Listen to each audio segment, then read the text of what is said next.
Imagine you're 10 years into the future. It's a weekday morning, and something feels different. You wake up without panic. No alarm screaming urgency. No rush to check emails. No immediate sense that your day belongs to someone else. Not because you won the lottery, not because you were born into money, but because you built a system where your money works harder than you do. Most people already have access to this system. They just quit before it switches on. That's the real tragedy. The reason most people stay trapped working decades longer than they need to isn't because financial independence is unrealistic. It's because the early years feel unrewarding. At the beginning, every single dollar depends entirely on you, your time, your effort, your discipline, your restraint, and the results look painfully small. That imbalance, high effort, low visible progress, convinces people the system is broken. In reality, it's doing exactly what every powerful system does before momentum appears. Early retirement feels like a fantasy because we're taught it's only for the wealthy, the lucky, or the unusually gifted. So when you start saving and the numbers barely move, it feels like confirmation that this path isn't meant for you. But the truth is much simpler. Early on, you are the engine. There's no compounding force yet, no acceleration. Progress runs entirely on your contributions. Let's make this concrete. Suppose someone saves $400 per month. That's $4,800 per year. After 10 years, they've contributed about $48,000 before growth. That's respectable, responsible, and still deeply discouraging. Because when you compare it to a 30 to 40-year working life, it feels insignificant, like a drop in the ocean.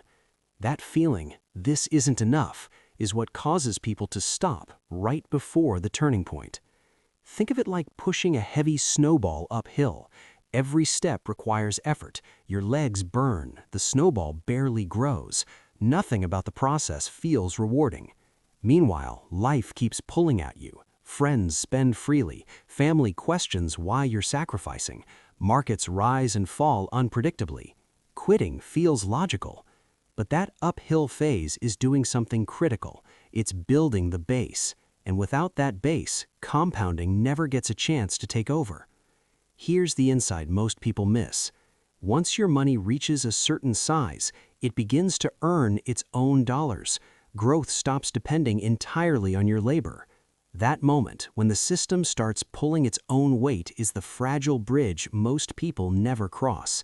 And this is where the rule of 72 changes how everything looks.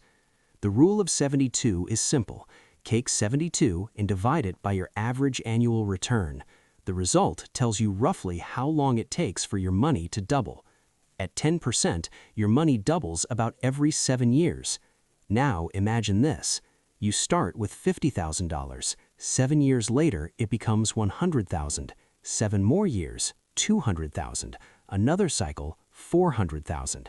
The first doubling feels slow and unimpressive. The later ones feel unstoppable.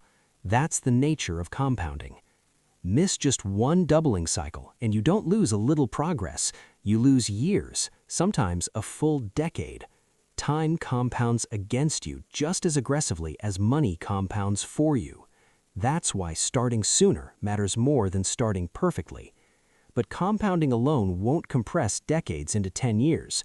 To do that, you need two forces working together: offense and defense. Offense is increasing the amount of money flowing into your system, higher income skills, promotions, side businesses, additional income streams. Defense is locking your lifestyle in place. When your income rises but your expenses don't, the gap becomes pure investment fuel. Here's the difference in real numbers.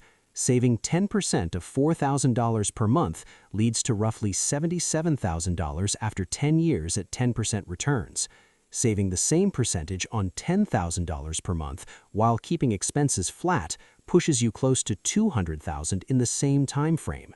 Same discipline, radically different outcome. Think of every new dollar as a worker you hire.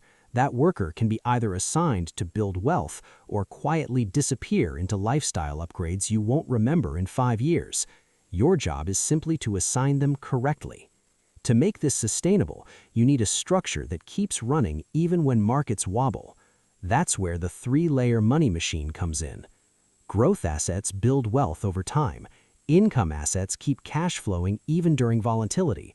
Stability protects you when markets fall. Growth is the engine. Income is the fuel system. Stability is the brakes. Remove any one and the system becomes fragile.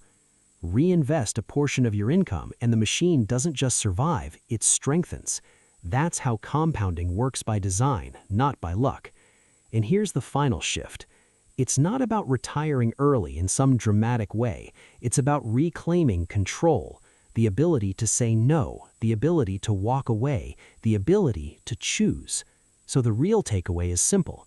Start as soon as possible, grow income without growing lifestyle, build a system that survives volatility. Every dollar you invest today becomes a silent worker. It never clocks out, never complains, and never stops compounding. If this helped you see money differently, subscribe to Calvin Invests. We turn confusion into clarity and time into leverage.